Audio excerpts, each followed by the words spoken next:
On this week's episode of the Third Wheel Podcast, join us as me and Shaps do some soul searching. Friend betrayals. We're getting deep today. Hope you guys enjoy. We had a great time filming this discussion. Smooth transition.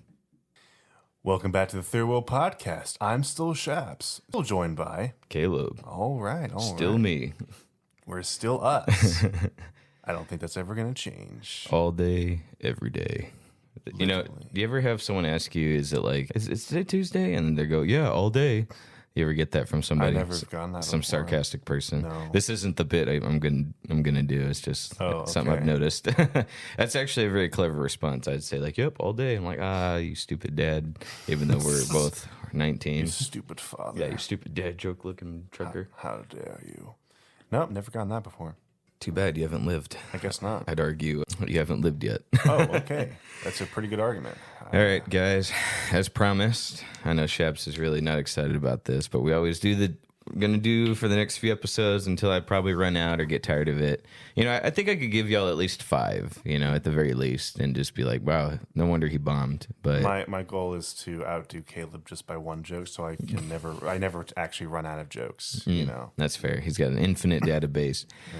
So a couple episodes ago, I shared my failed comedy routine, and then through unanimous vote of one person, our biggest fan apparently, came in and said, yes, please share your jokes. So I'm going to go ahead and do mine. Actually, it doesn't matter what order we go in, but Shaps will share a joke that he made 100% independently, dad jokes that he has created on his own. I will give him props for that. Like he likes dad jokes and he like just made up his own. And they're actually not bad. There were a couple that like, it's not so much as I laughed at them, but I was able to appreciate how creative they were and original. So yeah. We cut out the part where he was on the floor laughing. Yeah, nobody wants to hear that. So I actually don't know what's considered a bit. You know what I mean? Like, what makes a bit is usually like is something it you don't. Well, you don't. Well, no. What kind of like a bit is something like you don't just tell you're doing a bit. Like you just sort of like act it out. Isn't that this whole show? This whole show we're doing bits. It sounds like. So a bit would be like an ongoing joke, you know, that you try not to ruin, essentially. Like say, remember how we were talking about how we were in $1 million studio, which we still are, right? So that's a bit. Yeah, never stop. We're gonna keep that up, and then like if you want to add to the bit, you'd be like, oh, what's that, assistant? No, I said we're recording right now. Oh, I see. Our producer's trying to reach us right now with the blinking red light, and then there's like nobody here. That's All a right. bit. All right, that makes sense. Well, this isn't a bit then. So it's just a joke I had. And actually, if I'm being honest with you, it's just like a full-on...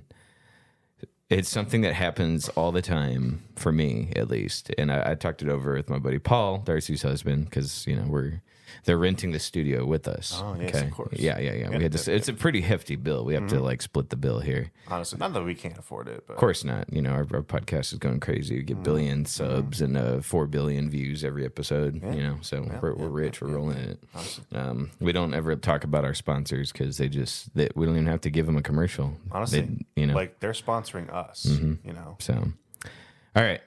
Again, this is like something this is a real scenario I've kind of been able to turn into a joke, and I'm not even sure on stage how I introduce it, to be honest with you. There's no like real transition to it, but so what trips me out every time I'm in a relationship, they're usually people that have troubled pasts, okay? And they always want to tell me, and this is what I guess what you're supposed to do, right? Yeah. You know, but like they always want to tell me how great I am and like how I'm the best guy they've ever like been with. But they always want to tell me in the worst, I am in a compromised position. Okay. So I'm always eating something ridiculous, like a big oversized hot dog with chili on it.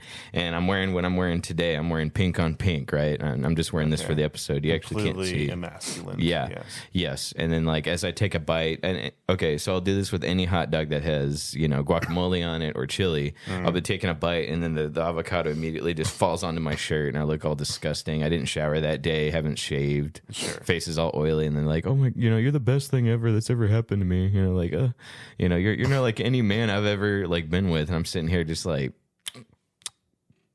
you know, like really, like it's ridiculous, you know? And it makes me just sit here and wonder, like, what am I doing? What am I doing right? Apparently, you know, it's crazy to me. I guess just keep eating those hot dogs. Yeah. So anyway, that's I can find a way to make it funnier. I just have, you know, I don't know. I think it needs like Like, do you ever like add stuff to a story to make it punchier? I mean, or do you just tell it beat for beat? Every comedian does. Mm-hmm. I guess, I don't know. Like, I think it's a funny scenario. When I told it to Paul, he laughed, but I'm wondering if I need to get it more streamlined. What's the word? Delivery. Yeah. Where it's just like, that's how I tell it every time and it's going to be funny instead of like trying to re-summarize it into a different story every time. Yeah. You know what I'm trying to say? Yeah. There's some big ministers that we know where they talk about how they have to like take their message and make it approved to everybody, you know, instead of just like whoever's in the building, you know, if they're live streaming it to other parts of the country or other parts of the world, they're like, you know, we have to make it to where everyone can follow along.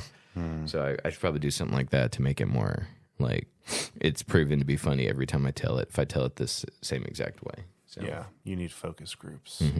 Test group. You mean go to another open mic night? You're going to hand them every one of them a hot dog as you tell the story. That's what's that relatable. And just spray mayo chip all over it. Yep. Now, talk about something that's embarrassing to have fall on you when you're being told how great you are.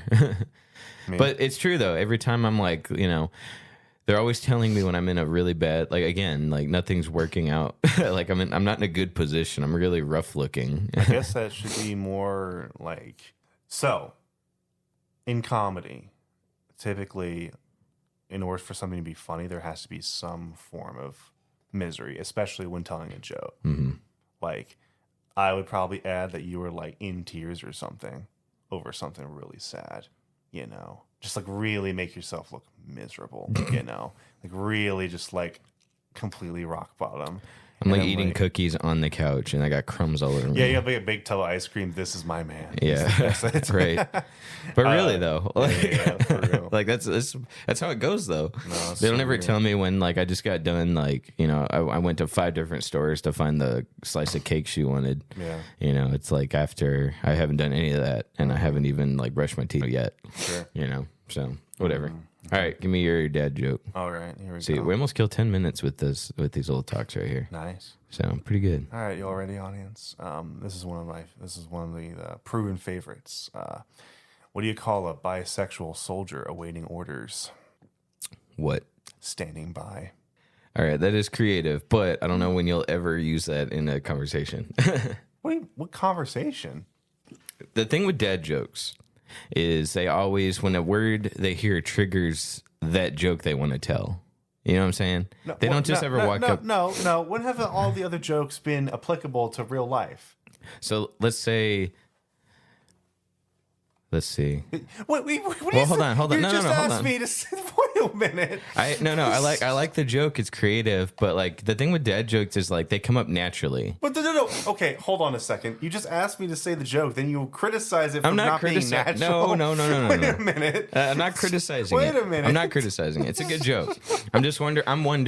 This is the last time I opened up to you. No, I'm just wondering when it would. When it would come up. What are you talking about? All the jokes I've said so far. When So give me the first one. Give me the first one you did. The first one? Yeah, do you remember? The bare minimum joke? Yeah. Go ahead. When would that come up? So two bears are sitting in a cave. One says to the other, so how long are you going to hibernate? The other says, just the bare minimum. When is that going to come up? Whenever you have kids and your son's only doing the bare minimum, and then you can be like, you know. Yeah, well, if my son's bisexual and he's about to join the army, that would be pretty natural. So or daughter, I guess. You're just gonna use that joke once in your entire life. You're only gonna have one bisexual child join the military. No, I tell these jokes always, like to cheer people up. Like, doesn't matter. I always tell them I'm gonna tell a joke now. I'm not criticizing. I'm going to tell you a joke now, and then I tell the joke. I always just feel like dad jokes. They always come up in conversation whenever it's like not necessarily true. You know, like liquor. I hardly know. You know what I mean? You know what I'm saying? That's not a dad joke. That's just kind of gross. I disagree. Those are dad jokes. I wouldn't tell corny ones. I wouldn't tell my son that. Not my bisexual son. My bisexual son would not be heard. No. All right, you know what? Whatever. Agree to disagree. Our audience, what do you think? Yeah, what do you think? Should I keep my clap shut until the right perfect moment? Clap? Yeah. Like my mouth. Clap. Oh. That's disgusting. My clapper.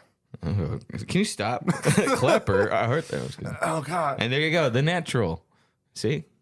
I just gave you a real time example. What's a good unisexual name for my bisexual son? Like Frankie. Maybe Taylor, but that's middle name. Frankie. Frankie? You remember Frankie, the from Foster Son from Imaginary Friends? You're so right. Frankie is my new bisexual son's name or daughter. Mm-hmm. Yep. I'm not judging. Right. And then like you can pick either side of the spectrum when it's done. Frankie, you know, or Frankie or Frank. Yeah, exactly. Or Franklin. Let me be frank with you. I knew a Frankie one time who was actually really into me. So it was a girl? Yeah. Okay. Well, say if it was a guy, though, you know, I don't judge. Everyone's got to shoot their shot. You know what I'm saying? Yeah. I've been asked that before. Mm-hmm. Yeah. Well, what's wrong with shooting your shot? Honestly. Wait, so how did that encounter go? I'm curious. The gay encounter? Okay, so it was another guy. Well, Frankie was a girl, but there was a guy who asked me out one time. Okay. Do you mind me asking how that went? I was a little confused at the time because I was kind of young. So I was like... Okay, so was it confused as in you couldn't comprehend if he was being real? Like, a guy's asking me out? Like, well, like, I knew what it was, but I was just kind of like... At that time, I was like, that's a little weird. Like, I don't know how to, like, take that. You know, I don't have to comprehend that, you know? Because it's like, when you're straight your whole life, and then you still straight, it's like... At that time, I was still, like, a teenager, so, like, it was still, like, not, like... I would say super mainstream, you know? So at the time, it was like, that's kind of weird. I know what you mean. Yeah. Not mainstream. I had trouble being around people that were gay for a while. Really? Like, almost well into my young adult. I'd say it wasn't until I was around 22, 23 when I actually started, like, working with people and had to interact and kind of... Working in a jail, you have to trust the people that you're working with. Oh, sure. You know, almost to a fault. Because you don't really know them. But in that scenario, we're surrounded by a bunch of inmates that could, you know, they don't, but they could just like take. It's just you watching 72 people, one guard. So when another guy comes in there to help you with something, you have to trust them. You have to rely on them. You have to have each other's backs. Yeah. So when you're in that type of scenario where you have to rely on somebody else, you just start growing or getting closer together or start accepting each other. So it was just interesting to me how long it took me to be around someone who was different and being like, you know, able to just have a regular conversation and not be weird about it. I don't think I was ever weirded out when I was talking to them. I think the concept was just like hard to grasp at the time. But no, I've never had like awkward interaction with anyone who was gay. Actually, I got along with them most of the time. Yeah. But yeah, because it's, I don't know, once you get over like the whole, they're just people, like it was like, whatever, it's totally normal. Yeah, for sure. So, interesting little talk we had. It took up 3 whole minutes. No, I'm just kidding. Oh boy. Okay. I wanted to talk about friend betrayal. Have you had anyone betray you as a friend? Yeah. So, many times. Friend betrayal is really weird to me because it's hard to picture somebody betraying you, especially like me being me being myself. I think I'm very likable. I think I'm very approachable. I'm very understanding. Yeah. I'm understanding when someone messes up and they come back and say sorry. I'm not gonna. I don't hold it against people. I really don't. So when someone actually stabs me in the back and I actually feel like I can't be around you anymore, I do not trust you. It takes a lot for me to get to that point. Sure. Are you the same way, or is it easier for you to be like, I'm out of here? It definitely didn't used to be. It used to like wreck up my life, you know? But nowadays, even like most recently, I'm hurt, but I'm still pretty quick to be like, okay, well, you're done then. Like, I have enough friends to fall back on to where I don't feel like my life's like completely thrown upside down if one person's like totally being, you know, like not cool. Yeah. So to me, I'm just kind of like, yeah, you're done. Like we're not cool anymore. And then kind of just move on with it. And then again, I have enough friends to where I have backup, like in case like they start spreading some lies about me or something like that, or they do something really messed up. Typically, a lot of people will come to my defense now. Sure, it wasn't always like that, but yeah. So when you were younger, like as far back as you want to go, did you ever feel like someone betrayed you when really they hadn't, and it was just like you as a person not being mature enough yet? Well, I guess I'll just tell the story, and then you can probably decide. Okay, are you okay with me giving me an honest opinion? Yeah, fine. Sure. I mean, like, even if it's not, I'm your only favorite. asking because I don't know anymore. Sure. Like at the time, I felt like I was, but now I'm like, I don't know. Maybe it was, maybe it wasn't. Okay. So I don't feel like hard on either of the spectrum. So yeah, give me your honest opinion. Sweet. I was a teenager, and there was a friend I met. And it was the first friend I met in like 10 plus years or something, right? We were both like pretty much the same age. He was a little kind of weird. I would just say that. He's a little weird. Compared to you, how weird was he? Like, this kid probably tortures animals, but... Okay, fair. Thank you for your honesty. Continue. Yeah, honestly. And then we met a girl. We both met a girl, and I really liked her. And she, like, kind of liked me, but kind of not, you know? Like, it was on and off. I'm sorry, one more real quick. I think you already said, but how old were you? I was probably, like, 15, 16, something Okay. like that. Cool. That's important. Yeah, Keep in mind. Of course. So, yeah, like, barely high school. I liked her, and, you know, she didn't really like me, but, like, kind of she did. And, like, we became, like, really, really good friends, and we texted every day. And my friend was encouraging it, my guy friend, he was encouraging it, you know, the entire time. Well, I didn't handle it super well because I was never been, like, really interested in a girl before. So, like, I'm not going to say I handled it completely wrong. And I was, like, weird. I was awkward, you know, just like, obviously it wasn't going to work out just because of me by myself. However, my friend kept on encouraging it, right? And then he would say things like, he would get me to do things and tell me, like, okay, well, imagine she's here. And, like, you know, like, imagine she's watching you do it. And then you do it. Like, I've never, like, dived into a pool before. He was like, well, imagine she's there. I was like, okay, fine, I'll do it. And he got me to do stuff because of that. Well, it turns out we went to, like, a camp one day. And they started texting. I didn't know about it. And then when we got back to camp, I found out that they were actually dating. But he was, like, egging me on the whole time, which was really weird. And then he actually had one of his friends, who I didn't know. He gave his number to one of his friends, multiple of his friends, actually, and would have them randomly call me or text me in the night. And one of them was texting me about, like, oh, man, like, I heard that, you know, so-and-so are dating right now. Like, it sucks that you're not a part of that anymore. And it's like, what the crap's going on? And eventually, you know, I kind of lashed out a little bit. And I got excommunicated from both of them. And he actually got on Twitter and threatened to drive to my house and kill me. So I was like, oh, that's interesting. That was really rough. Yeah. That's actually why I don't use Twitter. But Sure. yeah. Shout out to episode. I'm just kidding. I don't remember what episode that was. Was that 6 or 7? Right. So, yeah. I was like, again, that was like really weird kid stuff. So I'm like, I don't know how to interpret all That's a little bit of more than kid stuff. Like, you know, actual, like, physical threats. Yeah. So that's the thing. So there's like elements to it, but Sure. Like, I know I did so much wrong there. Yeah. But also that kid was just crazy. It's just, Yeah. He was an actual psychopath. Yeah. And he, like, yeah. Yeah. So now he was a close friend to you, you would say. Yeah. Okay. Huh. Definitely. Yeah, I count that as betrayal for sure. Obviously, we didn't go into too many details about what you could have done better or improved on, but Sure. I would say he was definitely a manipulative type. And again, like I told you, he gave my number out to, like, a bunch of people because he thought it was funny. And Yeah. like, I was like, just like really weird stuff like that. So yeah, but then, like, it took me a while to realize actually he was never really a friend. sure. Like, he never actually did anything. Like, even my sister was like, yeah, you guys like never hung out. You guys never, like, actually did stuff together. You just saw each other once in a while, and then, like, he would just really be mean to you. I was like, oh, you're right. So, but in my interpretation, I was like, that's the only person I had, you know. Right. But then obviously I grew out of that and I started actually getting, like, real friends. Yeah. So I've never had trouble making friends, to be honest with you. Way back when I was like 5 and the kid next door, I have memories of this where he had a PS2 or PS1, actually. He had a PS1 and we got to just hang out all the time. Sure. And this is like more backstory than anyone in our audience needs. But I remember Mom made a big point to say, hey, make sure he invites you before you go into his house. Yeah. Just it's common courtesy, I guess, to make sure you're invited. Mm-hmm. And I always went up to his door. I just want to play on the PlayStation. He was my friend, but we're 5, as much as a real friend can be at 5 years old. And I would always knock on the door. He'd open it and say, hey, so am I invited in? You know, I just needed the permission. Sure. So I'd lead the conversation, be like, am I invited in? You know, and I'd go over there dang near every day and he'd say, yes. Wow. You're invited. And we go play. Then the one time my mom wanted to go make sure I was invited, you know, to make sure I was actually being invited in. Okay. Because I asked him every time, am I invited? And he's like, yes, come on. The one time my mom walked me over there and knocked on the door for me. My buddy, his name was Matt at the time. I know so many Matts.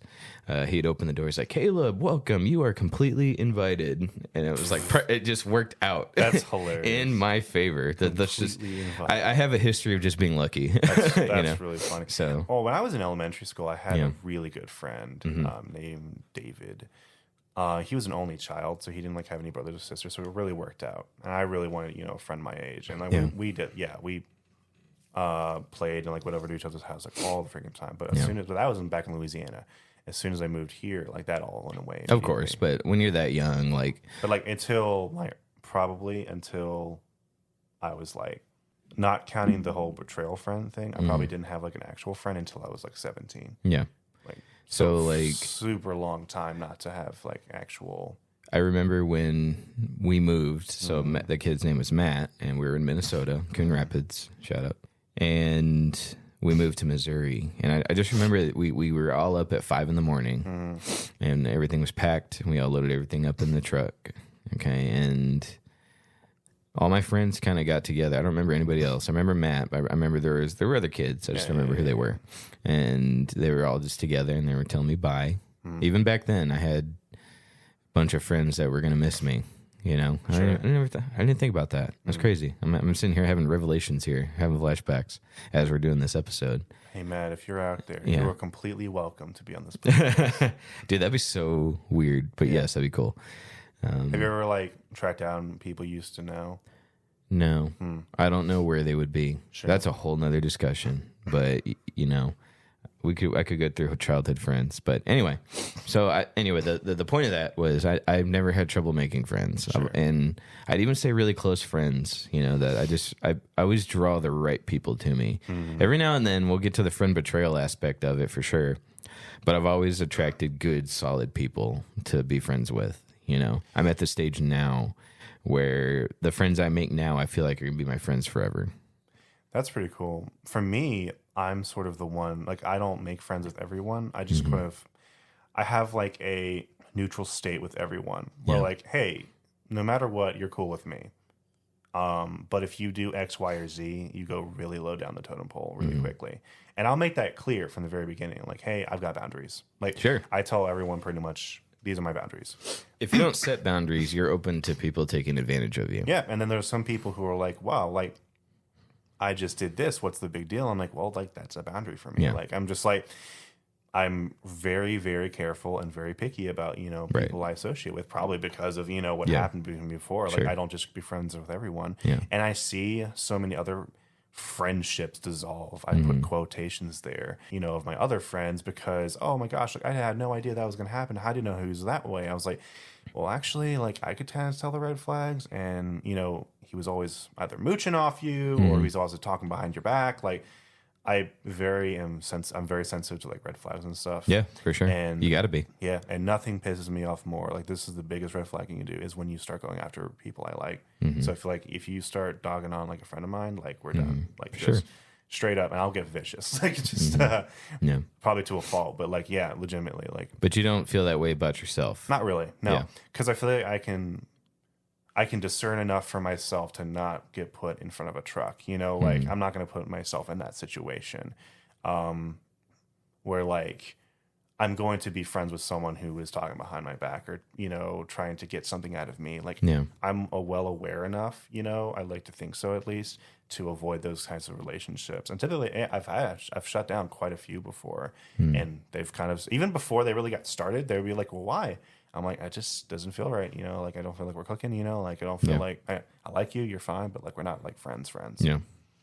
So it always throws me off when like there's super extroverted people who are just really, really friendly and very, very like outgoing, like the type to be like, if it was a girl, for instance, and she'd be like, hey, let's just go hang out and walk in a park for 2 hours. I'm like, I don't know you though. It's really weird, like, it'd be weird with anyone, like specifically. And like people who are close to me know I wouldn't appreciate that. Like, I wouldn't be, that's not something I like to do.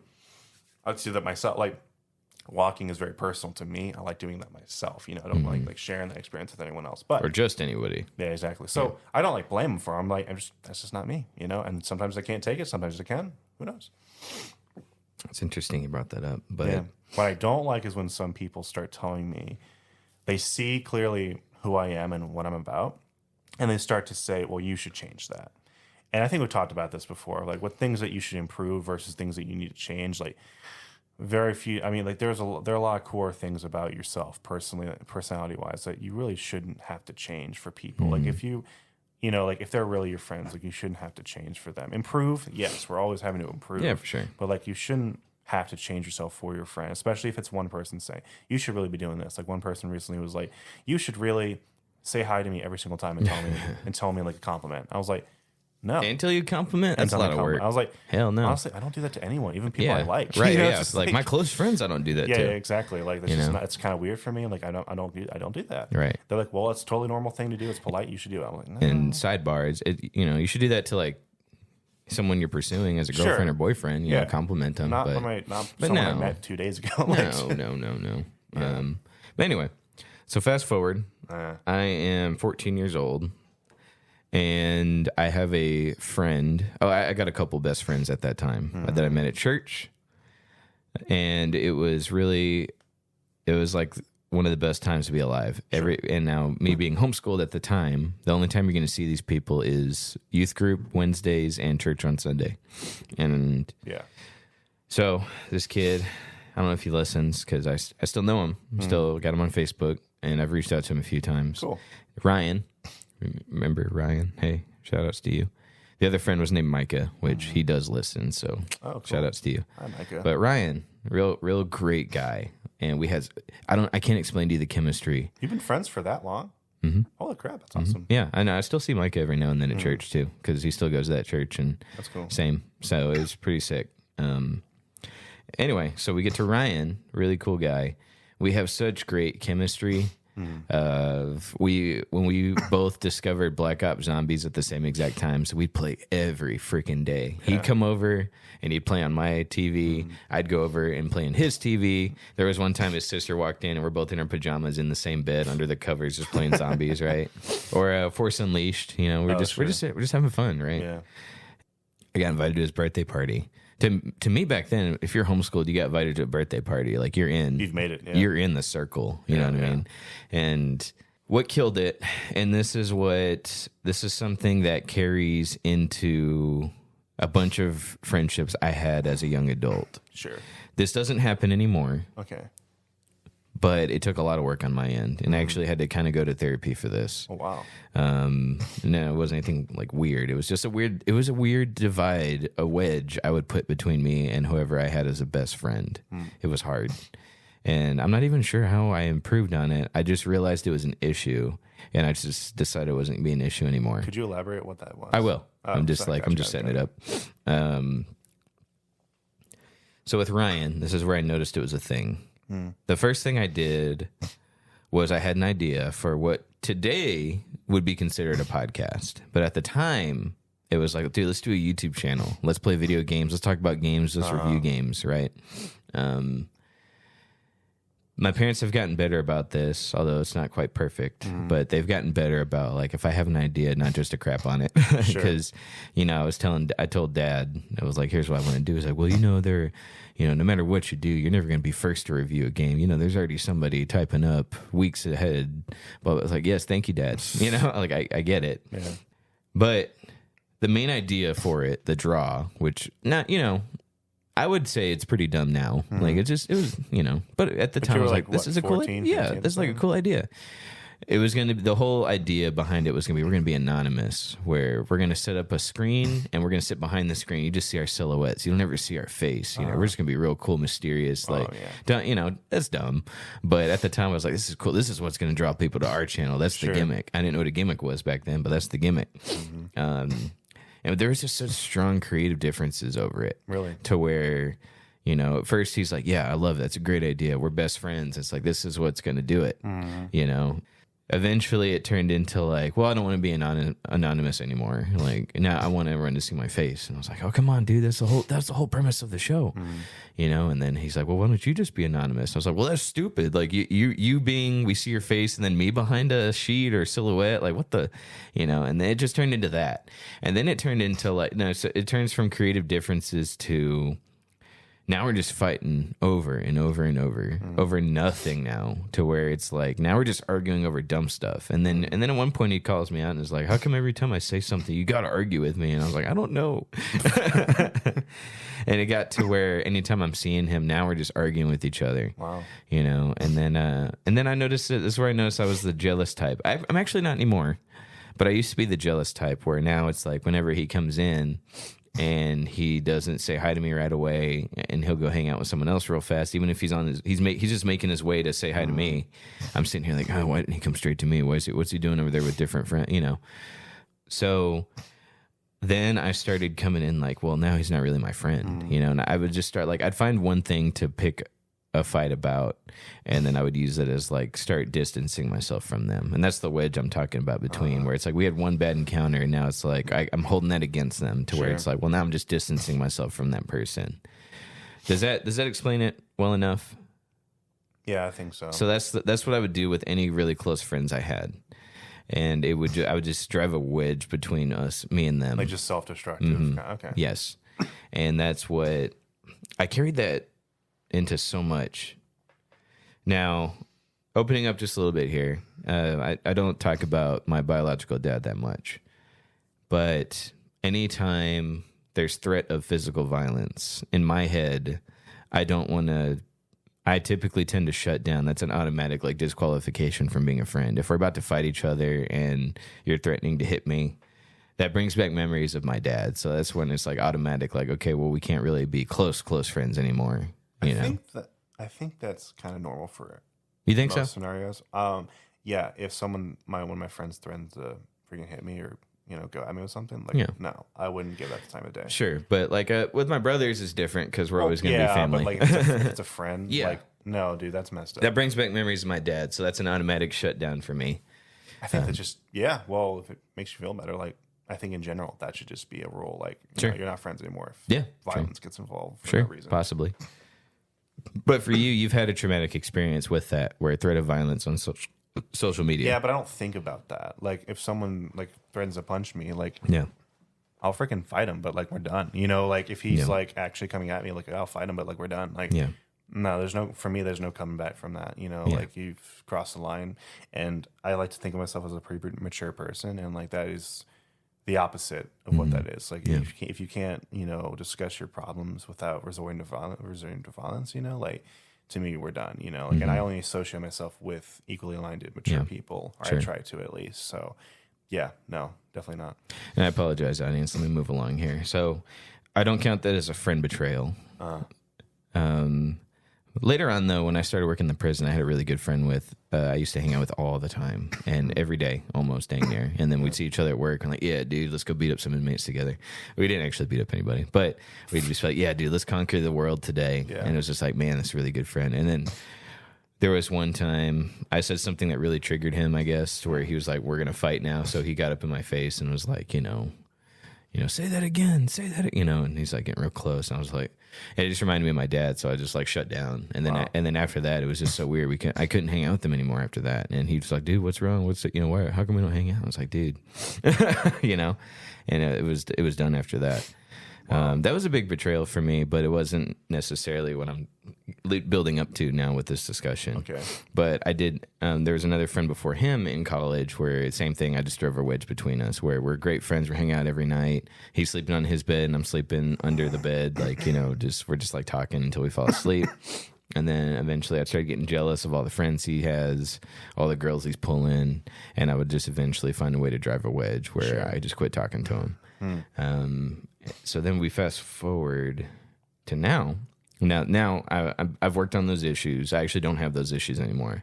Whenever I recognize I'm wanting to get jealous or I'm wanting to get upset or I want to drive a wedge between people, I shut it down because I know that's wrong. And I was like, There's okay, no wedge between us. No, not at all. But we good, fam. let me talk about what led to me fixing that. Okay. So I didn't unfriend those friends. So Ryan, still friends on Facebook. My buddy in college, still friends on Facebook. He's one of the ones I cut out, and he kept trying to reach out and try to fix things, and I just always ignored it. He never understood what was going on in my head until, and this is what made me go back and apologize to everybody. because up until that point, 2020, I had just cut them off and just dried cold turkey, just left. Sure. And they were always confused as to why I had just taken off, basically. My first breakup, when she did the same to me, she just left, just hard, pulled out. We're not holding hands anymore. We're not talking sweet to each other, just gone. And I didn't get it. And I was just sitting there on a cold winter night, literally, like, what just happened? And they're gone. And that was the worst feeling ever. And I was like, holy cow, this is horrible. And afterwards, I was sitting here like, man, I've been doing that my whole life, haven't I? So after about 6 months of processing the first breakup, right before I started dating another girl, I had done some real hard self-evaluation. I was like, man, I do this to people.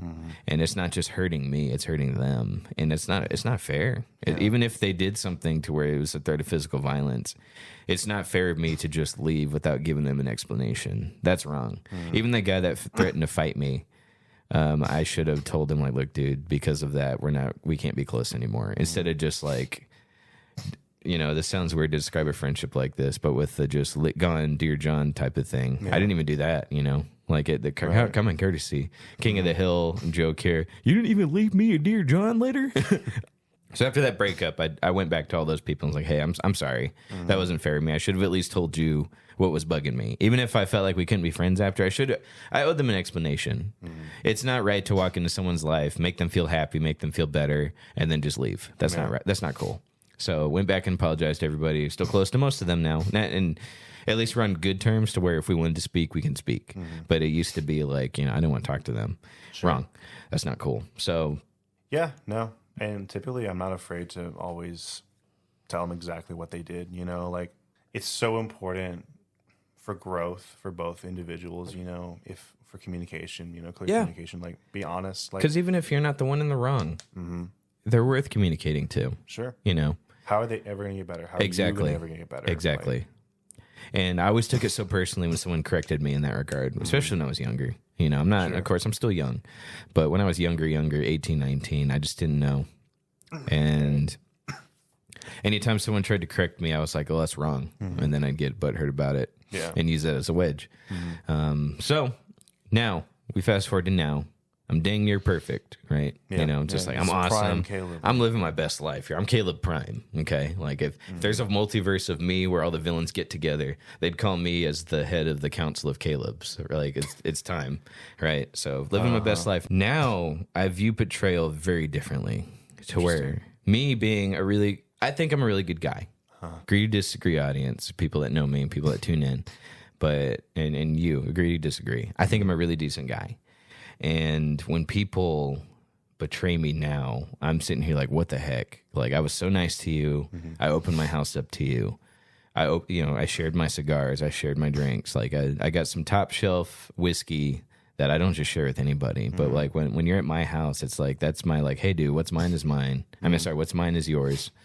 And you don't even have to do what's yours is mine. I don't care. I don't care if it's a little one-sided. I'm just a very hospitality central person. So when someone stabs me in the back, it's like, wow, I can't believe you did that to me. Like me, of all people, because like it's hard to really get on my bad list. You have to try. And so there's some people that'll try and they get on it, and I'm like, holy cow, dude! Like, what the heck? So, but what about you? Before we get into my actual betrayal story, I'm very careful about burning bridges, intentionally, because like typically you're the one who has to. If this person's being toxic, you're the one who has to set the bridge on fire, and burn it. Sure. I'm very careful about doing that because it's more about like networking and relationships and stuff. Like, you never know what's going to come back. You never know who's going to know who. I know that in the professional industry world is you don't burn bridges with people, like you just don't. If there's being like, if I'm on a gig somewhere, working a show and someone's being a jerk, and I've had people before who have had it out for me for practically no reason, who has tried to get me thrown off shows. Yeah. I was honest to my supervisor or like the guy who was overseeing the show about it. But I never talked bad about him. I never went after him. I never did anything. because I know that guy's really connected. And that if I burn my bridges with too many people, you know, who always get on my bad side, Yeah. and I don't act professional about it, like it's going to hurt me down the road. You know, you never know how many more potential relationships you're going to burn because of that. For me, it's always a last resort, you know, to just cut off someone. But sometimes it's completely necessary. Yes. And 100% necessary for I'll get into why. Yeah, I was okay. So like literally last night, I was talking to a bunch of my friends of mine, and they were describing to me this relationship. It was really weird. So essentially, like what's going on is there's like this person's brother was dating someone toxic, but this person who's toxic still reaches out to all of his family as friends, but they were never like all friends, and they were all talking to me about it. How like all the things she's doing wrong and how she needs therapy, but she's not going to therapy, and it's like all this stuff, and like, oh my gosh, it's so exhausting whenever they text them. I'm like, honestly, I feel like all of you should just stop talking to her. Yeah. Like just like it feels like it's not good for anyone to be talking to her right now. Sure. Like to me, like that's completely logical to me, and that's what I would do in that scenario. But how do you feel if she were to reach out and say, "Hey, I need help. I'm sorry." Like the I'm sorry part? Yeah. And then she's like, "Can we try again?" Well, I'm not part of that situation, but if it was reversed, and if I was like dating her, or if I was just No, like a no, friend. no, friend. Okay, gotcha. No. Oh, so this is someone you're interested in. No. Okay. I don't know this Then person. why did we go there?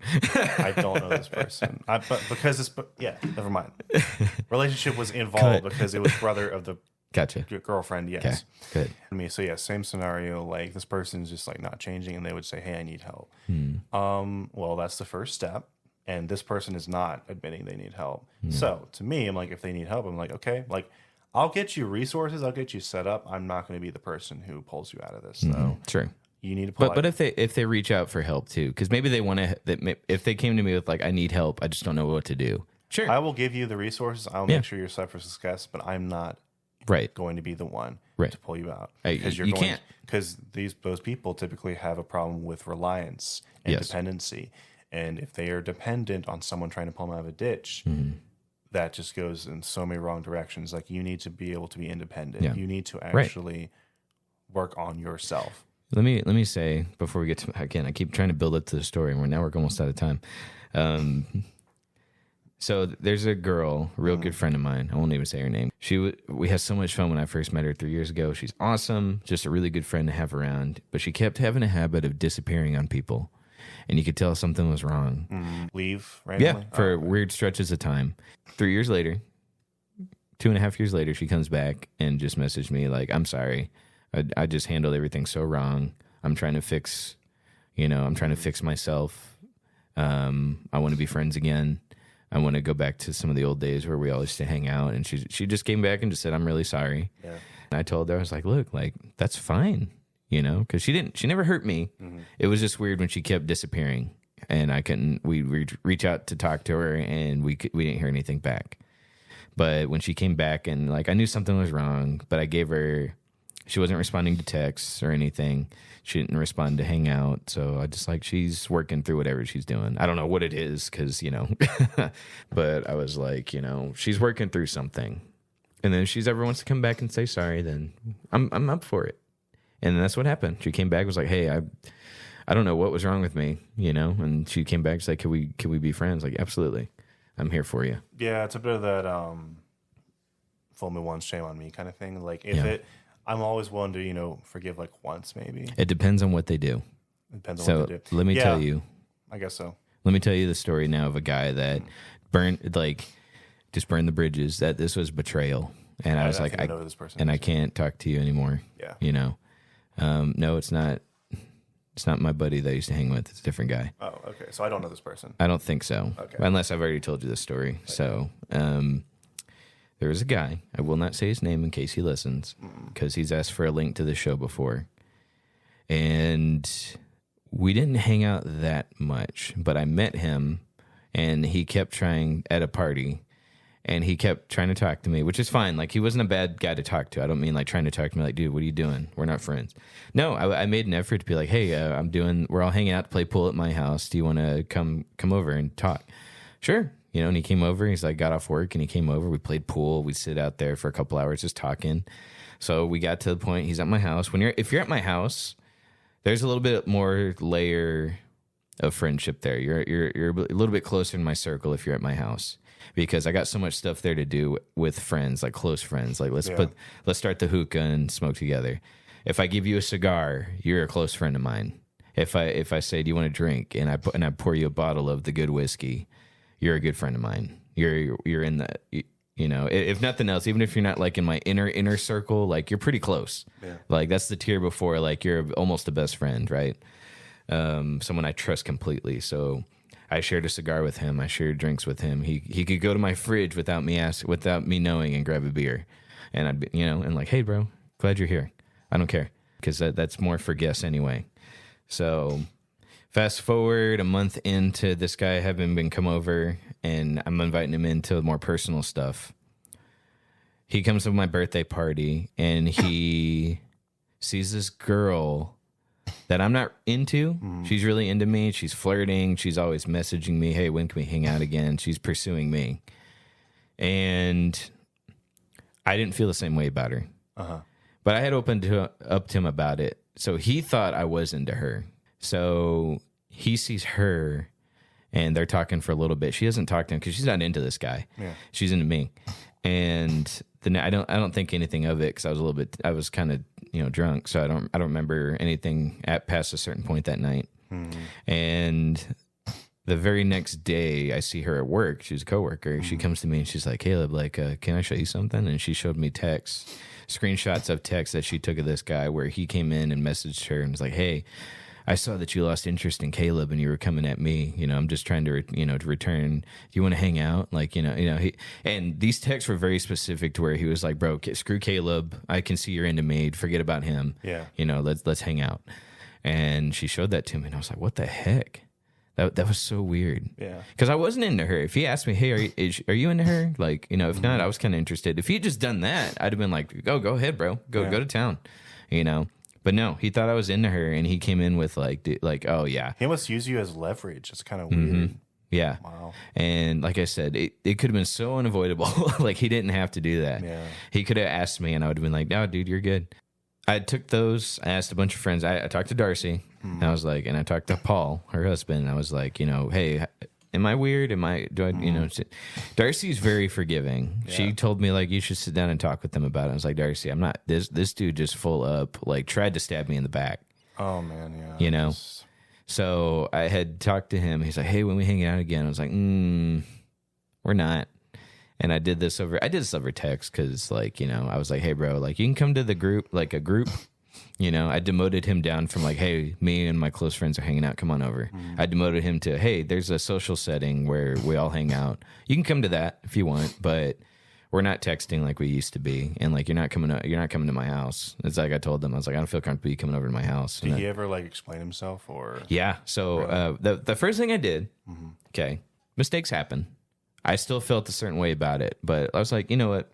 So like, thanks for asking. So I skipped this part. I called him. And I was like, hey, dude, what's going on? I gave him a chance to talk. And he's like, oh, well, I don't know, man. Because he had just broken up with somebody. He's like, I just get weird. He's like, yeah, I just get weird after a breakup. And I don't know. Sounds a little deflecting. But yeah. And I was like, okay. I'm listening. I'm waiting for like, I'm sorry. Or yeah. He's like, no, I just get weird after a breakup. And, I don't know. I was like, you don't know. And I was like, look, dude, like I told him, I was like, I invite you to my house. I said, yeah, I put you on the spot where you can grab a beer. I shared beers with you. I shared cigars with you. That's a big deal. They're not cheap, right? And I just gave him one. I didn't care. I didn't ask him for a refund or anything. I was just, at the time. It's like, dude, I invited you to my house. I was like, dude, you really kind of stabbed me in the back here. Just a little bit. Like, if you thought I was interested in a girl and you just straight up tried to jack her from me, he's like, well, you're not, because then I told him like I wasn't interested in her, but if you'd asked me, like, I could have told you that. And he's like, so then when I was like, dude, you really thought I was into this girl and you just tried to jack her from me. Yeah. And he's like, well, you weren't interested in her, right? I was like, yeah, but that's not the point. You thought I was, and you tried to just like, so. And later I had found out from a bunch of other people, like, yeah, dude, he's like, we all had to kick him out of our house, right? And I was like, well, thanks for telling me. But, so it was, so I told him, And I was like, dude, like, you can't come to my house anymore. You can come to this little social setting, but you're not going to be coming to my house. I'm not about to invite you to all these you're not coming to my house parties anymore, all that stuff. And then he's so fake. He's like, okay, bro, whenever you want to talk about it, just let me know, just send me a text. And I was like, I'm not talking to you about anything, dude. And so then I cut him off. I still kept him on Facebook, weirdly enough. And then there was, I finally deleted him because I accidentally mixed him up with another friend because he has a friend. His name is really close to a friend I had in college. So it's just the same last name, and then his name started with the same letter, and then it was also 4 letters. So one time I accidentally reached out to him because I thought it was a buddy of mine, Jeff, so. I was like, hey, dude, where have you been? Oh, dude, I'm doing great. And you're like, no. And he was fake again. He was being fake. Like, oh, dude, it's so good to hear from you. It's been too long, And then he's like, when can we hang out again? And then I finally looked at the name and I was like, oh, shoot, that's the other guy. So I just ignored it. I just like hard cut. But I think that's a fair hard cut this time. No, sure. And then that's when I unfriended him. But for me, it's like I'm such a cool guy now. I'm such an easy guy to get along with. You really got to try to be like betray me and hurt me. That's one where it's like, dude, that was so unnecessary. And I'm such a good guy, solid guy to hang around. That was just total greed, like, oh wow, I don't know. I don't know either. What is up with this dude? That's so messed up. Like, it reminds me of that. There's some Moist Critical video of like him talking about that.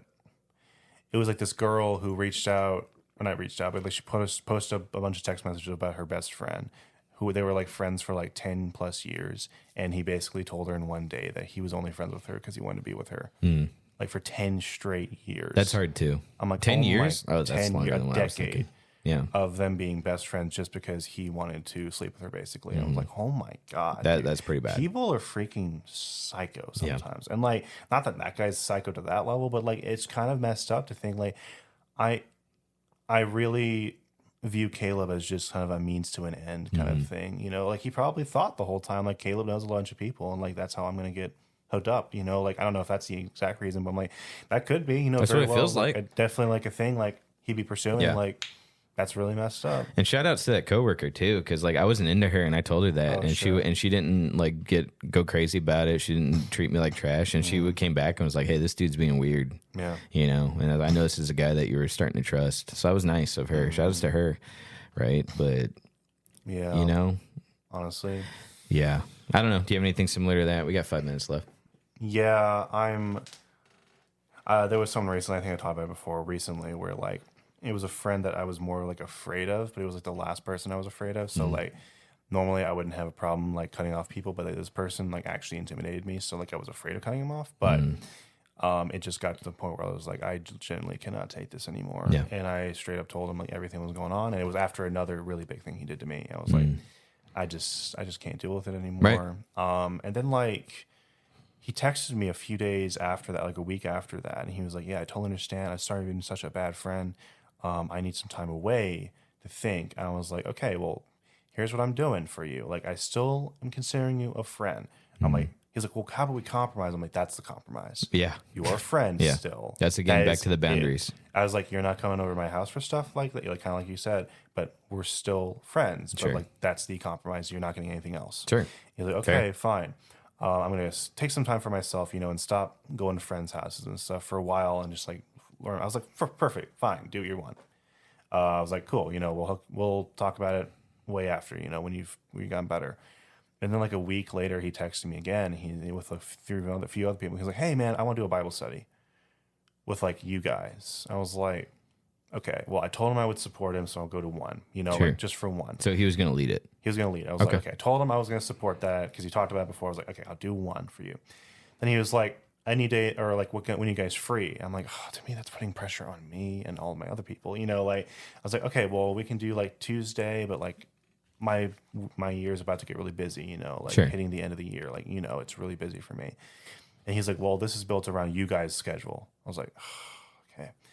So I was like, fine, I can do next Tuesday. Well, Tuesday comes around, he didn't say anything.